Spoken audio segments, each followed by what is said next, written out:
नमस्कार मेरे प्यारे बच्चों। पाठ तीसरा, गाना बजाना। शब्दार्थ। ताल, संगीत में नियत मात्राओं पर हथेली से स्वर उत्पन्न करना। सुर, आवाज़, स्वर। इजाद, कोई नई चीज़ बनाना, आविष्कार। गवैया दल, गाने वालों का समूह। आफत, मुसीबत। किंवदंती, अफवाह। मशहूर, प्रसिद्ध। बेशी, ज़्यादा। अधिवासी, आकर बसने वाला, रहने वाला। बंशी, बांसुरी। सिंगा, फूंक कर बजाया जाने वाला एक बाजा। तो इस प्रकार बच्चों, गाना बजाना यह जो पाठ है, पहले तासिका में हम लोगों ने 4 परिच्छेद देखे हुए थे। तो आगे अभी पृष्ठ क्रमांक 6 पर चौथा जो परिच्छेद है, उससे आगे हम लोग पाठ का अभ्यास करेंगे।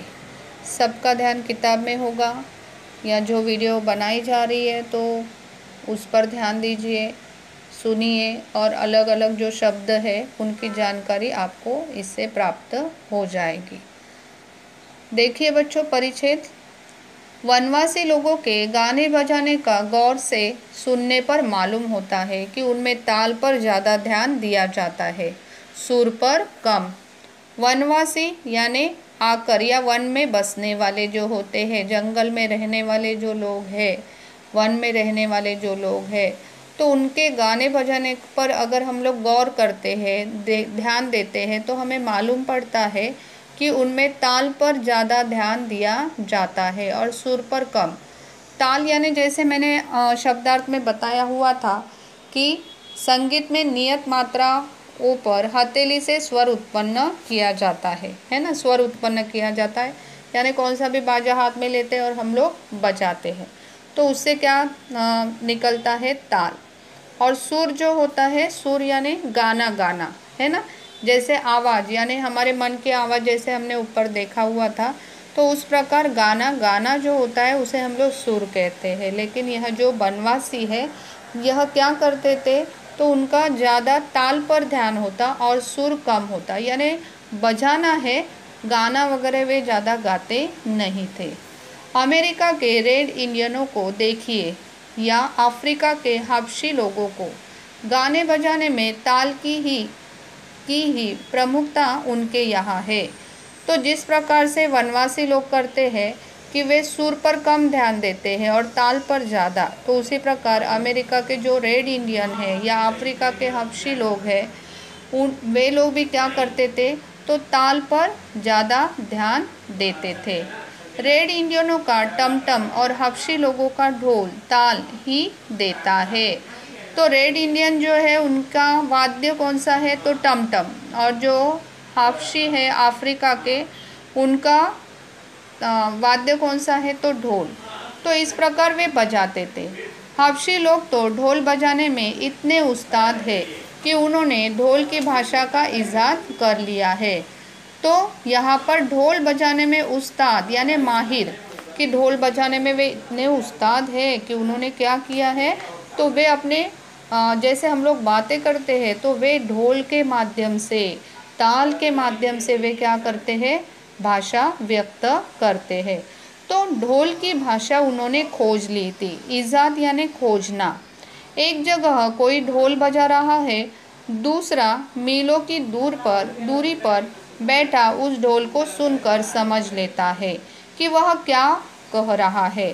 तो इस प्रकार हम लोग बात करते हैं, तो उसी प्रकार यह जो, जैसे हम लोग कहते हैं कि हबशी लोग जो है, तो उन्होंने एक अलग भाषा ही ढूंढ ली थी कि एक जगह पर अगर एक खड़ा है और ढोल बजा रहा है, तो दूरों यानी बहुत दूर, मीलों तक उस ढोल की आवाज़ जाती है और उस आवाज़ के माध्यम से वह जो दूसरा व्यक्ति है, उसे अपने आप उस ढोल का संदेश जो है, भाषा जो है, वह उन्हें पता चल जाती थी।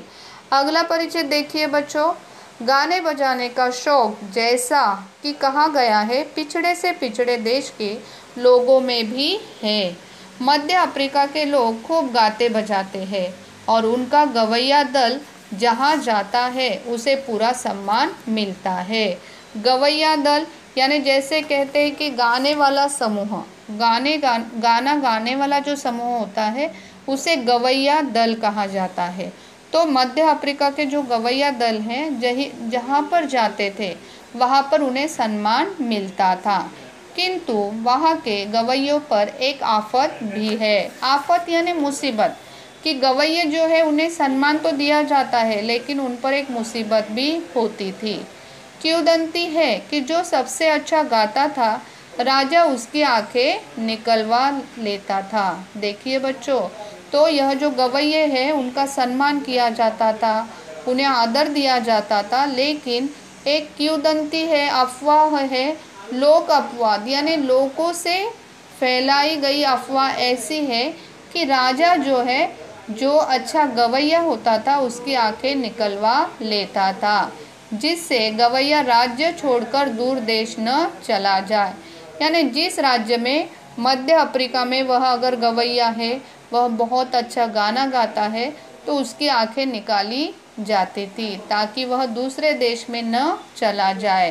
तो ऐसी अफवाह बताई गई है या यहाँ पर हमें सूचित करती है कि पुराने ज़माने में मध्य अफ्रीका में ऐसा गवैयों के साथ होता था।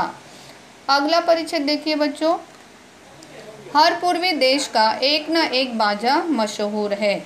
जिस प्रकार भारत में वीणा प्रसिद्ध है ना बच्चों, तो यह जो भारत में अपनी वीणा प्रसिद्ध है, यह वाद्य बहुत ही प्रसिद्ध है, चित्र में आपको दिखाई दे ही रहा है। हमारी सरस्वती देवी भी वीणा ही बजाती है। तो सरस्वती देवी जो है विद्या की देवी मानी गई है, तो यह जो देवी है वह वीणा वाद्य उनके हाथों में हर बार प्रदान किया गया दिखाई पड़ता है। इसे भारत का राष्ट्रीय बाजा समझा जा सकता है।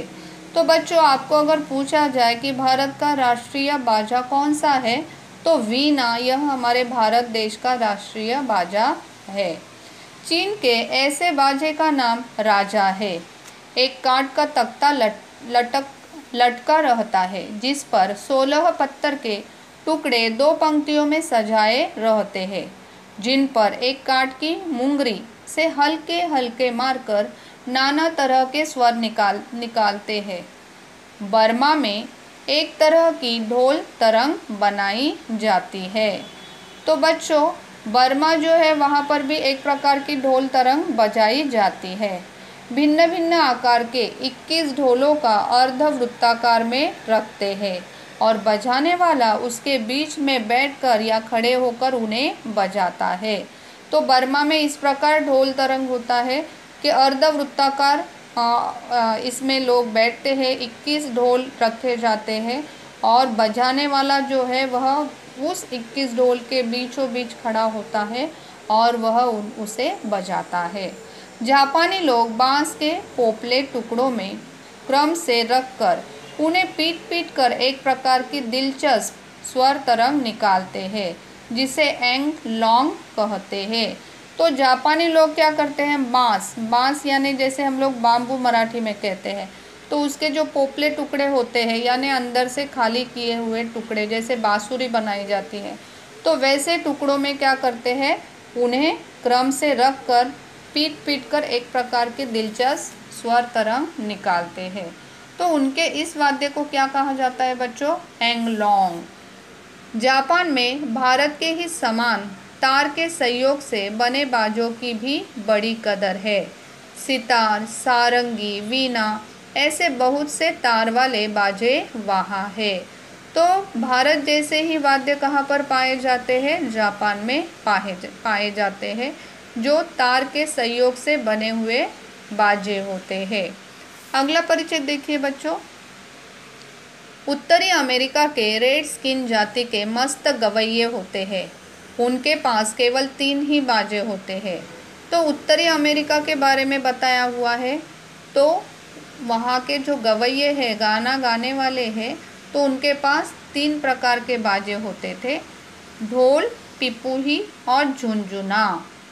तो इसके बारे में हमने पहले भाग में देखा है, किंतु इन्हीं के सहारे वे बड़े मज़े ले गा लेते हैं। अमेरिका के कुछ आदिनिवासी एक विचित्र ढंग के ढोल का प्रयोग करते हैं। तो अमेरिका के कुछ आदिवासी जो है, आदिनिवासी यानी आकर बसने वाले जो लोग हैं अमेरिका में, तो वे विचित्र ढंग से क्या करते हैं, ढोल बजाते हैं। उसका प्रयोग उन्होंने किया है। एक छोटे से ढोल में पानी रख देते हैं। देखिए बच्चों, तो इनका ढोल बजाने का तरीका कुछ अलग है। वे क्या करते हैं, तो ढोल में पानी रख देते हैं। अपने स्वर के अनुसार बनाने के लिए गवैये बार बार उसके पानी को कम या बेशी करते हैं। तो देखिए, तो जो गवैये होते हैं वे अपने स्वर के अनुसार, यानी जैसे वे गाना गाते हैं तो आवाज़ बड़ी होनी चाहिए या कम होनी चाहिए, तो उसके हिसाब से वे क्या करते हैं, उस ढोल में जो पानी रखा है उसे कम या ज़्यादा करते हैं। बेशी यानी ज़्यादा। तो पानी जैसे ज़्यादा होगा तो स्वर यानी जो ढोल की आवाज़ है वह बढ़ेगी, और पानी अगर कम करते तो ढोल की आवाज़ कम होगी। तो इस प्रकार यह जो अमेरिका के अधिनिवासी है उन्होंने ढोल का अलग तरीके का प्रयोग किया है या वे लोग करते हैं। अगला परिच्छेद देखिए बच्चों। कुछ बाजे तो खूब ही विचित्र होते हैं। विचित्र यानी निराले, अनोखे होते हैं। न्यासालैंड टापू के गवैये एक प्रकार का बाजा बजाते हैं जिसे बाजों की खिचड़ी कहा जा सकता है। तो न्यासालैंड टापू में जो गवैये होते हैं वे जो बाजा बजाते हैं ना बच्चों, तो उन्हें क्या कहा जाता है, बाजों की खिचड़ी। खिचड़ी यानी मिश्रित। तो बहुत सारे बाजे एकत्रित होते हैं और वे एकत्रित बजाते हैं, और इसीलिए बाजों की खिचड़ी ऐसा कहा गया है। पैर में अखरोट के छिलके बंधे रहते हैं जिनके भीतर पत्थर के छोटे छोटे टुकड़े होते हैं। हाथ में एक तार वाला बाजा रहता है जिसके सिरे से घंटी लटकती रहती है। जब वे गाते हैं एक ही हाथ झुनझुने, घंटी और तार की आवाज़ निकलती है। तो बच्चों, अखरोट तो आप लोग खाते ही हो, है ना। तो यह जो अखरोट है, तो बीज का अखरोट का फल अगर हम लोग निकालते हैं तो वह खाली हो जाता है, पोपला हो जाता है। तो उसके अंदर ये लोग क्या करते हैं, तो छोटे छोटे पत्थर के टुकड़े डाल देते हैं, हाँ। और दूसरे हाथ में तार वाला बाजा रहता है और जिसके सिरे की घंटी लटकती रहती है। और जब ये लोग गाना गाते हैं ना बच्चों, तो एक ही साथ क्या करते हैं, झुनझुना बजता है। झुनझुना यानी पैरों में जो अखरोट की छिलके उन्होंने बांधी हुई है तो वे भी बजती है। हाथ में जो उनके तार वाला बाजा है वे भी बजता है, और इस प्रकार उससे 3 प्रकार की आवाज़ें एकत्रित होती है, और इसीलिए बाजों की खिचड़ी उन्हें कहा गया है। फिजी के आदिवासी एक लंबी सी बंसी अपनी नाक से बजाते हैं। देखिए बच्चों, हम तो मुंह से बंसी बजाने के बारे में भी नहीं सोच सकते, लेकिन फिजी के जो आदिवासी जो है वे क्या करते हैं, तो नाक से जो हवा बाहर आती है तो वे फूंक फूंक पर वे बंसी बजाते हैं। मलाया में भी ऐसी विचित्र बंसी देखी जाती है। मेक्सिको में जो काट के मरिम्बा का प्रयोग किया जाता है उस पर एक साथ ही 4-4 आदमी तक बजा लेते हैं। हमारे देश का सिंघा भी दूसरे देशवासियों के लिए कुछ कम आश्चर्यजनक बाजा नहीं है। तो देखिए बच्चों, मेक्सिको जो है वहाँ पर भी काट के मरिम्बा का प्रयोग किया जाता है। उस पर एक साथ क्या होते हैं, 4-4 लोग वह बाजा बजा सकते हैं। और हमारे भारत देश के बारे में बताया हुआ है कि वहाँ पर सिंगा यानी चित्र में आपको दिखाई दे रहा है, तो यह जो सिंगा है वह हमारे देशवासियों के लिए, यानी जो दूसरे देशवासी है, हमारे देशवासी यह सिंगा बजाते हैं और दूसरे लोगों के लिए यह बहुत ही आश्चर्यजनक बाजा होता है, यानी मुंह से हवा फूंक फूंक कर यह बाजा बजाया जाता है।